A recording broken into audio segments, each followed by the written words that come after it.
Debt ceiling talks are stalling here in Washington, and time is running short. Treasury Secretary Janet Yellen warned again today that it could be as early as June 1st that the U.S. defaults on its obligations, and that's just 8 days away.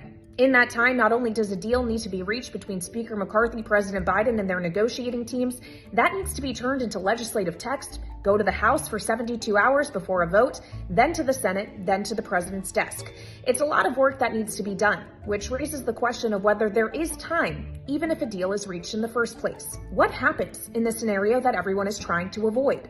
If we actually go over the cliff and the debt ceiling isn't raised in time before the Treasury runs out of cash to pay the bills. We've heard a lot of talk about how catastrophic that would be for the U.S. economy, that it would raise borrowing costs for consumers, potentially result in a downgrade to the United States' credit rating like we saw in 2011, and cause a recession. We also have to keep in mind that the Treasury Department, and everyone else for that matter, can't actually know what happens after the X date because we've never gotten to that point before. The U.S. has never defaulted on its debt. We'll see if things are different this time around.